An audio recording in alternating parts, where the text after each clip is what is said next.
রমজান মানে আখিরাতের মাস, রমজান মাসে প্রস্তুতির মাস, এটাই মাহে রমজান। আর যারা ইমানদার ভাইয়া, যাদের কবর আখিরাত মনে আছে, যারা পরকালকে বিশ্বাস করে, দিবানিশি জাহান্নামের ভয়ে যারা কাঁদে, যারা জান্নাতের আশা করে, খোদার কসম তাদের কাছে রমজান সর্বশ্রেষ্ঠ মাস। সারা বছর আমরা কিতাবে পড়ছি আল্লাহর প্রিয় বান্দারা, আল্লাহর নেক বান্দারা সারা বছর দিলে দিলে অপেক্ষা করতেন, আল্লাহ আরেকটা রমজান হায়াত দেন, আরেকটা রমজান হায়াত দেন, আরেকটা রমজান, আরেকবার সবে কদর পেতে চাই, আরেকবার ইতিকাফ করতে চাই, আরেকবার মাওলা তারাবি পড়তে চাই, আরেকবার 70 গুণ নেকি সবকিছুতে আমি অর্জন করতে চাই। আমার আরেকবার সুযোগ দেন। আমার আখিরাত লম্বা মাওলা, আমার পরকাল লম্বা, অতএব আমাকে আরেকটু সুযোগ দেন। এজন্য রমজান মাস এটা বড় মুবারক মাস, এটা দামি মাস মুমিনের কাছে। সবার কাছে একরকম না, সবার কাছে একরকম না বাবা। যার কাছে যেমন কদরও করে তেমন। আমার একজন উস্তাদ আছেন হযরত মাওলানা মুফতি মুস্তফা মাহমুদি, কুমিল্লা বাগমারা লালমাই এলাকার অনেক বড় আল্লাহওয়ালা হুজুর, আমার উস্তাদ। এই হুজুরে আমরা ছাত্র জীবনে দেখতাম, হুজুরে কইতো আল্লাহ কেমন, যার মনে যেমন, যার মনে, যার মনে যে দিলে দিলে যেমন ভাবে আল্লাহ তাআলা তার আচরণও তার সাথে করে। আনা ইনদা যান্নি আবদি বি, আল্লাহ নিজে বলেন হাদিসে কুদসিতে, আমি আমার বান্দার ধারণা অনুপাতেই তার সাথে আচরণ। আমার বান্দা আগেই কয়, আগেই বলে না সুদে না লইলে, কিস্তি না লইলে। আমার বান্দা নিজেই বলে না কেমনে সংসার চলবো, আল্লাহ বলে আমিও তারে এমনই বানায় রাখি, কারণ তুই তো আমার উপরে কোনো আস্থাই রাখো নাই। তুমি আস্থা রাখছো সুদের উপরে, কিস্তির উপরে, তো তুমি যেমন আমার আচরণও তেমন, আমার আচরণও তেমন। সব ব্যাপারে বান্দা আল্লাহ তাআলার ব্যাপারে ধারণা রাখে যেমন, আল্লাহ তাআলাও তার সাথে আচরণ করে তেমন। তো এই জন্য বললাম মাহে রমজান আমাদের জীবনের সর্বশ্রেষ্ঠ মুমিনের কাছে গুরুত্বপূর্ণ মাস। ইমানদারের হৃদয় এটা, ইমানদারের কলজা এটা, ইমানদারের অপেক্ষা এটা। আমাদের প্রিয় নবী সাল্লাল্লাহু আলাইহি ওয়াসাল্লাম একটানা 2 মাস লাগাতার আল্লাহর কাছে রমজান ভিক্ষা চাইতেন। 2টা মাস।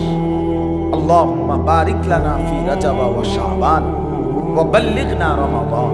আয় আল্লাহ, এই 2টা মাসে আমার হায়াত ভিক্ষা দেন, বরকত দেন, আমার রমজান পর্যন্ত পৌঁছিয়ে দেন।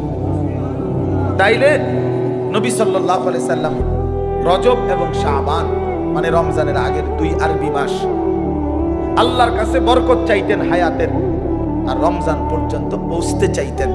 আচ্ছা, নবী সাল্লাল্লাহু আলাইহি সাল্লামের 11 মাসের আমল ঘাটতি ছিল কেমন? নবী সাল্লাল্লাহু আলাইহি সাল্লাম 24 ঘন্টার মধ্যে গাফেল থাকতেন কখন? নাউজুবিল্লাহ। আল্লাহকে ভুলে থাকতেন কখন? এক বুজুর্গকে জিজ্ঞাসা করছিল যে আল্লাহর নবী সাল্লাল্লাহু আলাইহি সাল্লাম তাসবিহ ব্যবহার করতেন, যে আমরা যে তাসবিহ গুনি, তখন উনি চমৎকার উত্তর দিয়েছে যে শোনো বাবা, তাসবিহ তো ব্যবহার করে সে যে আল্লাহকে ভুলে যায়, ফলে তাসবিহ হাতে থাকলে এই তাসবিহ তারে আল্লাহর কথা মনে করায় দেয়, তখন সে আবার পড়ে, আবার ভুলে যায়, আবার তাসবিহ দেখলে মনে পড়ে।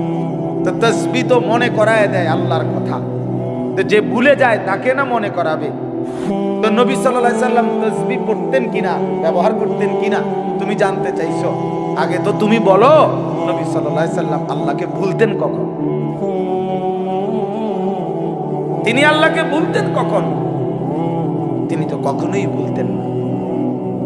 কানা রাসূলুল্লাহ সাল্লাল্লাহু আলাইহি ওয়াসাল্লাম ইয়াযকুরুল্লাহ ফি কুল্লি আহয়ানিহি। আম্মা জান আয়েশা রাদিয়াল্লাহু তাআলা আনহা বলেন, আল্লাহর নবী সাল্লাল্লাহু আলাইহি সাল্লাম সর্বদাই আল্লাহ তাআলার জিকির করতেন।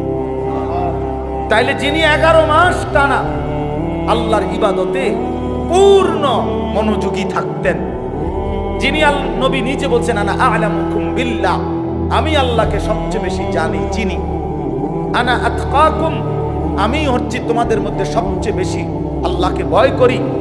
তাহলে যার তাকওয়া বেশি, যার ইলম বেশি, যার আমল বেশি, যার 11 মাসের বন্দিগি লাগাতার, সেই তিনি এর পরেও এত নেকি এত বন্দিগি থাকার পরেও নবীজি রমজানের অপেক্ষা করতেন 2 মাস। আর আমাদের 11 মাসের হালাত কি? আমাদের হালাত, আমাদের নেকি কোথায়? আমাদের গুনার ভিড়ে নেকি তো খুঁজে পাওয়া যাবে, নেকি তো খুঁজে পাওয়া যাবে না। আমাদের তো গুনায় গুনাহ, গুনাই গুনাহ, গুনাই গুনাহ, উঠতে বসতে চলতে ফিরতে নাফরমানি আমাদের বেশি। অতএব আমাদের জন্য এর চাইতে বেশি রমজানের অপেক্ষা করা উচিত, কারণ রমজান আমার গুনাহ ধুয়ে মুছে সাফ করে দিবে, রমজান আমার নেকির পাহাড় জমায় দিবে। এই জন্য দয়া করে আমরা প্রত্যেকে ইনশাআল্লাহ এই প্রথম কথা আমার রমজানের জন্য দিল থেকে দোয়া করবেন, বলেন ইনশাআল্লাহ। এইটা হলো 1 নাম্বার কথা, 1 নাম্বার ডিউটি। এখন থেকে আর বাকি কয়টা দিন প্রত্যেক দিন আল্লাহর কাছে বলেন, আল্লাহ আর কয়টা দিন হায়াত ভিক্ষা দেন, আর কয়টা দিন হায়াত দেন, রমজান না দেখাই আমারে কবরে নিয়েন না মাওলা। আমি রহমত মাগফিরাত নাজাত পেতে চাই, আমি 70 নেকি পেতে চাই, আমি সবে কদর পেতে চাই, আমি ইতিকাফ পেতে চাই, আমি রমজানের রহমত মাগফিরাত নাজাত পেতে চাই। আমারে এত কাছে আইনা 17-18 দিন সামনে রাইখা আমারে কবরে নিয়েন না। এটা আমাদের প্রথম দোয়া। 2 নাম্বার কথা হলো আল্লাহ পাক রব্বুল আলামিন রমজানের গুরুত্ব বলতে গিয়ে এইখানে ডাইরেক্ট সরাসরি আল্লাহ নিজে বলছেন। এই আয়াতটা সূরা বাকারার 185 নম্বর আয়াত অংশ বিশেষ। আল্লাহ তাআলা বলেন শাহরু রমাদান, এই যে রমজান মাস, শাহরু অর্থ মাস, রমাদান মানে রমজান। তো রমজান মাস এই কথাটা আল্লাহ পাক এই মাসটার এতটা দাম যে আল্লাহ নিজেই এই মাসের নাম উল্লেখ করেছেন। এই কোরআনুল কারিমে আরবি 12 মাসের মধ্যে আর কোন মাসের নাম কোরআনে নাই, শুধু এইটাই আছে। মুহররম, সফর, রবিউল আউয়াল, রবিউল সানি, আরো মাস আছে না আরবি, এগুলোর নাম নাই। শুধু এই রমজান মাসের নামই আল্লাহ উল্লেখ করেছেন, শাহরু রমাদান, রমজান মাস। অতএব যেটা আল্লাহ উচ্চারণ করছেন সেটা দামি, দামি কিনা বলেন। 2, আমাদের নবীজির জবানে রমজান শব্দ উচ্চারণ হয়েছে কিনা? নবীজি বারবার বলছেন ইজা দাখালা রমাদান, যখন রমজান আসে, ফুতিহাত আবওয়াবুর রাহমা আবওয়াবুল জান্নাহ, রহমতের সব দুয়ার আল্লাহ খুলে দেয়, জান্নাতের সব দুয়ার আল্লাহ খুলে দেয়। ওয়াগুল্লিকাত আবওয়াবুন নার, জাহান্নামের দরজা বন্ধ করে দেয়। ওয়াসুলসিলাতিশ শায়াতিন, শয়তানগুলোকে শেকলে বন্দী করে দেয়। এটা মজার বিষয় হইল, মনে করেন এদিক দিয়া ওই পাশ থেকে কোনো খান দিয়া বাইর হইবার কোনো ব্যবস্থা নাই, রাস্তা কেবল একটাই, আপনাকে এদিক দিয়ে বাইরে ঢুকবেন, কেবল এটাই, এদিক দিয়েই ঢুকতে হবে। তা আল্লাহ যেন রমজান মাসে জাহান্নামের সব দরজা বন্ধ করে দেয়, শয়তানগুলোকে শেকলে বন্দী করে ফেলে। এবার আল্লাহ যেন বলে, বান্দা এটা রমজান, যেদিক দিয়েই আমল শুরু করবা, যে এলাকার থেকে আমল শুরু করবা, মানে আমার জান্নাতের দিকে হাঁটা শুরু করবা, তো কোনোখানে বাঁচবে না, কোনোখানে ভুল হবে না, পথ হারাইবা না, রাস্তা ভুল হবে না, অন্য কোনো দরজা দিয়ে ঢোকার সম্ভাবনা নাই। শুধু খোলা যেই দরজা, এটা শুধুই জান্নাতেরই দরজা, ঢুকলে শুধু জান্নাতেই ঢুকলে শুধু জান্নাতেই। কারণ খোলাই তো কেবল কিসের দরজা? জান্নাতের দরজা। এজন্য রমজানে যদি কেউ ইবাদতে লাগে, বন্দিগিতে লেগে যায়, আল্লাহর হুকুম পালন, তো আল্লাহ তাআলা বলেন মাস শেষে শুধু কেবল জান্নাতেই ঢুকবা, জান্নাতেই ঢুকবা, জান্নাতেই জান্নাতেই ঢুকবা। তাহলে নবী সাল্লাল্লাহু আলাইহি ওয়াসাল্লাম রমজান মাসের নাম রমজান উল্লেখ করছেন। মান কামা রমাদান, মান সামা রমাদান, এই রমজান শব্দটি আল্লাহ নবী বারবার উল্লেখ করছেন, বারবার উল্লেখ করেছেন। তাহলে যেই নাম আল্লাহ উল্লেখ করছেন, যেই নাম নবীজি উল্লেখ করছেন, তাহলে এটা নিঃসন্দেহে দামি কিনা বলেন। অতএব রমজান মাস আল্লাহর কাছে যেহেতু প্রিয়, রমজান মাস নবীর কাছে যেহেতু প্রিয়, আমি মোমেনের কাছেও রমজান প্রিয়। যা আমার আল্লাহর প্রিয় তা আমারও প্রিয়, যা আমার নবীর প্রিয় তা আমারও কি প্রিয়। এটা হলো এক।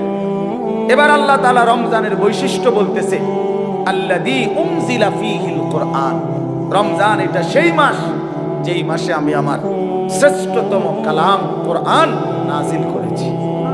তাহলে রমজান মাস সেই মাস যেই মাসে কোরআন নাজিল হয়েছে।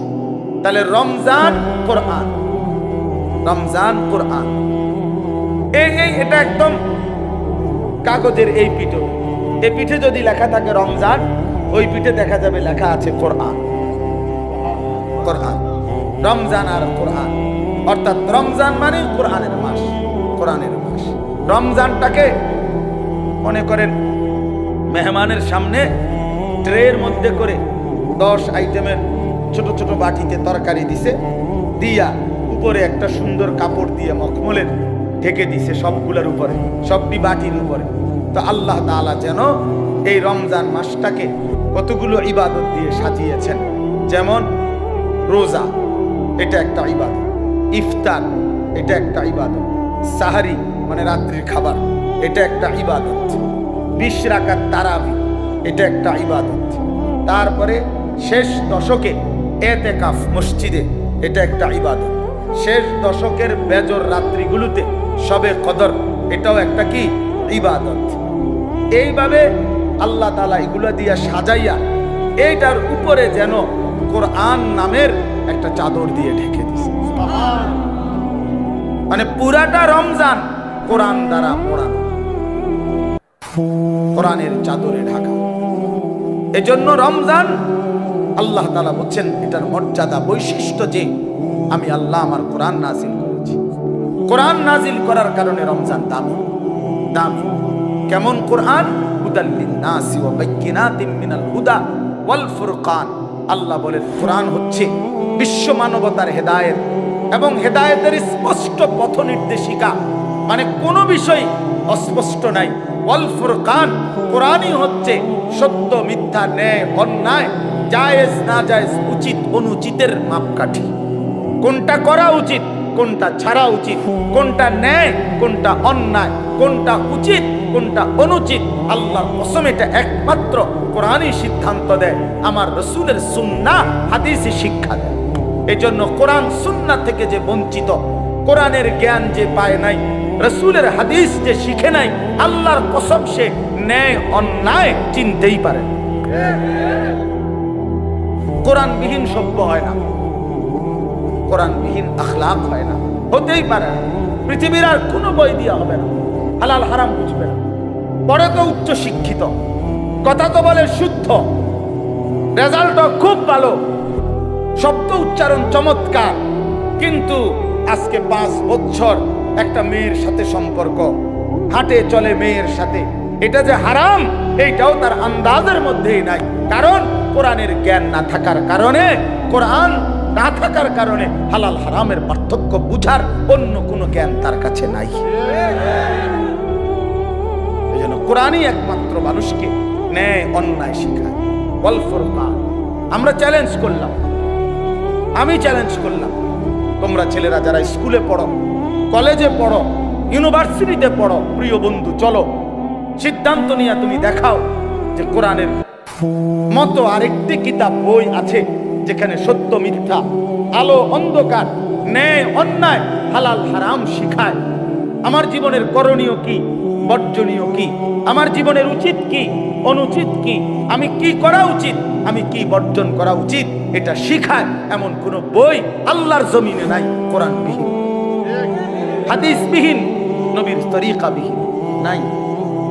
এটা নাই হইতে পারে না। আমরা পড়ছি জেনারেল লাইন, আমি তো কুমিল্লা ভিক্টোরিয়া কলেজ থেকে মাস্টার্স পাস করছি, জেনারেল লাইনের পুরা পড়ালেখা করছি, সায়েন্স বিজ্ঞান বিভাগ থেকে তো এসএসসি পাস করছি, বিজ্ঞান পড়ছি আমি। অতএব বলো ভাইয়া, ভালো রেজাল্ট করছি আলহামদুলিল্লাহ, সব রেজাল্ট ভালো। তাহলে এই জন্য বললাম আল্লাহর কোরআন থেকে বঞ্চিত এই রমজানের সামনে আলোচনায় এটা আল্লাহর জন্য উল্লেখ করছে, বান্দা সর্বশ্রেষ্ঠ মাসে সর্বশ্রেষ্ঠ কিতাব কোরআন আমি নাজিল করেছি। তাইলে মানুষ হলো সর্বশ্রেষ্ঠ আল্লাহর সৃষ্টি, কোরআন হলো সর্বশ্রেষ্ঠ কিতাব, রমজান হলো সর্বশ্রেষ্ঠ মাস।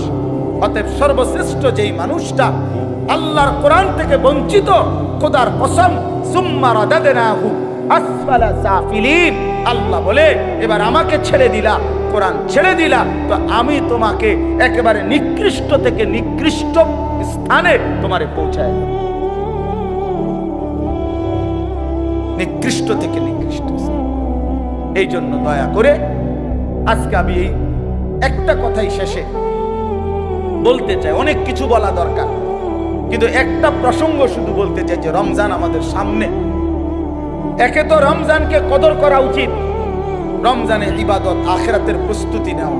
আর বিশেষভাবে অনুরোধ করছি আপনাদের কাছে, ছেলেদের বাবাদের, যে আল্লাহর কোরআন যাদের অশুদ্ধ, কোরআন শরীফ যারা পড়তে পারেন না, কোরআন শরীফের জ্ঞানের সাথে যাদের কোনো সম্পর্কই নাই, আপনারা আরেকবার ঘুরে দাঁড়ান, আরেকবার ঘুরে দাঁড়ান। কোরআনের মাসে কোরআনকে ইজ্জত করেন, তাহলে আল্লাহ বরকত দিবেন। যার কোরআন, আপনার বয়স 90 বছর হোক আর 9 বছর হোক, ছেলেরা বাবা তোমরাও, পর্দার আড়ালের মা বোনরাও, বয়স্ক বাবারাও, আমরা প্রত্যেকেই রমজান আমাদের সামনে, সবাই সবার সুবিধা মতো ইমাম সাহেবের কাছে, কোন আলেমে দ্বীনের কাছে, কারো না কারো কাছে আল্লাহর কোরআন শিখেন, কোরআন শরীফ সহি শুদ্ধ করেন। এটা উচিত, এটা ইনসাফ বাবা, এটা ইনসাফ। কোরআনের জ্ঞান যার মধ্যে নাই, 60 বছর 30 বছরে যে আল্লাহর কোরআন দেখে দেখেও পড়তে পারে না, আহা বন্ধু, তার আফসোস ছাড়া জীবনটা আর কিছুই হইতে পারে না, আর কিছুই হইতে পারে না। ওই মানুষটা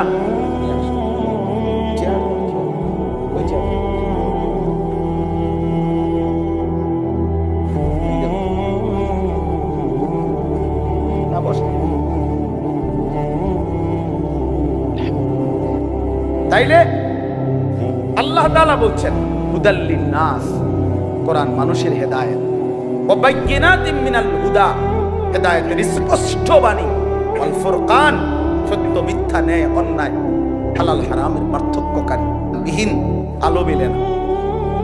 আপনাদের বাবাদেরকে বলি, আপনারা যারা কোরআন থেকে সন্তানকে বঞ্চিত করছেন, তারা আপনাদের সন্তানকে আপনারা ক্ষতিগ্রস্তই করেছেন। আলো থেকে বঞ্চিত করছেন, আলো থেকে বঞ্চিত করছেন। বাকি পড়ালেখাগুলো ভালো, বাদ দিতে বলি নাই, কিন্তু এগুলো না হইলেও বাদ মিলত, এগুলো না হলেও বাদ মিলত। দুনিয়া এমনিই মিলে যায়। কত মূর্খ বকলম, নাম দস্তখত করতে জানে না, টিপসই দেয়, টিপসই। এমন মানুষ হাজার হাজার কোটি কোটি টাকার মালিক এমন নাই? তো তে আনলো প্রত্যেকে, এই মূর্খে আনলো প্রত্যেকে টাকা, এগুলো হেতেও তো দুনিয়া ভোগ করে। কথা বলেন, তার কি নাই? বাড়ি গাড়ি নারী ক্ষমতা প্রভাব প্রতিপত্তি সবই তো আছে। তাহলে দুনিয়া এমনি ভোগ করা যায়। যে বোবা, দেখেন যে বোবা মানুষ, বোবা বাস্তবিক অর্থেই বোবা, সেও তো দুনিয়া ভোগ করে, করে না? সেও তো ভাত খায়, মাছ খায়, পেশাব করে, ঘুমায়, তারও তো বাচ্চা কাচ্চা হয়, এতেও তো বিয়া করে। তাহলে দুনিয়া তো বোবায়ও ভোগ করে। তাহলে বোঝা গেল আল্লাহর কোরআন যেই জবান করতে পারে না, বাকি কথা এগুলো না কইলেও সে দুনিয়া ভোগ করতে পারত, দুনিয়া ভোগ করতে পারত। এই জন্য বন্ধু, দুনিয়া তো বেঈমানও ভোগ করে, দুনিয়া তো মূর্খও ভোগ করে, দুনিয়া তো বোবাও ভোগ করে, দুনিয়া তো জন্তু জানোয়ারও ভোগ করে। কিন্তু আখিরাত অনন্তকালের পরকাল, খোদার কসম, কোরআন ছাড়া, নামাজ ছাড়া, সেজদা ছাড়া, আল্লাহর হুকুম মানা ছাড়া, আখিরাতের পরকালে চোখটা বন্ধ হলে কবর থেকে নিয়ে অনন্তকাল আর কোনোদিন কোন নাফরমান বেঈমান পাপী এক ঠোক আর পানিও মিলবে না, এক লোকমা খাবারও মিলবে না। দুনিয়া তো আজ এমনি মিলছে, ইমান না থাকলেও তো দুনিয়া মেলে। কাফের বেঈমানও তো দুনিয়া ভোগ করে মিয়া। অতএব এই আমার শেষ কথা, দয়া করে এটা ভাবতে শিখেন। আমার পরম শ্রদ্ধেয় হযরত মাওলানা মুফতি দ্বীন মোহাম্মদ আশরাফ সাহেব দামাত বারাকাতুহুল আলিয়া, তিনি এসেছেন, কথা বলবেন। নওজোয়ান ছেলেরা, তোমরা তোমাদের এই হাতের মোবাইলগুলো নামাও। একজন ছেলেও হাতে মোবাইল ধরে কোনো রেকর্ড ভিডিও করা যাবে না। আমি এটা পরিষ্কার নিষেধ করলাম। যার পছন্দ হবে না তুমি চলে যাও। এ কথা মানার যদি ইচ্ছে না হয় তাহলে বের হয়ে গেলে ভালো, সুযোগ দিলাম। আর নাই তো আমি কিন্তু উঠাই দেব। এই জন্য দয়া করে ভাইয়া ধমক শুনো না। একজনও মোবাইল বন্ধ করেই শুনতে হবে।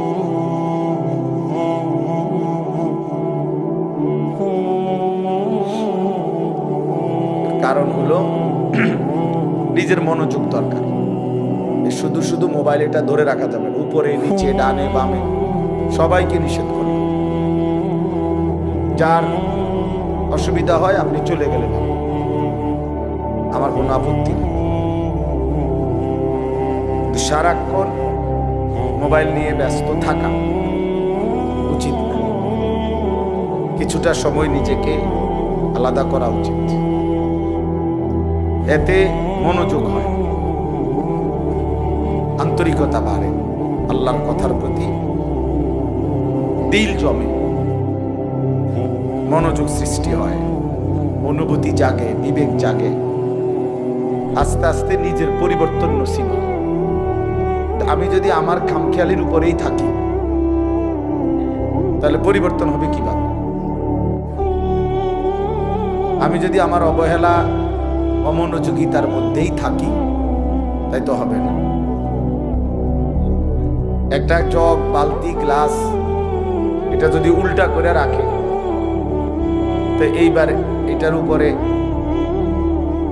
আটলান্টিক মহাসাগরের সবগুলো পানি দিলেও তো এটা পুড়বে না, কারণ এটা তো উল্টো।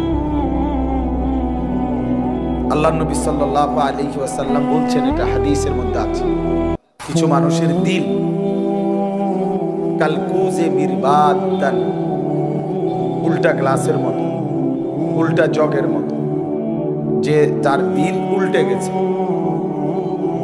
যার কলিজা উল্টে গেছে, ফলে আর এর মধ্যে কোনো কথাই আসর করে না।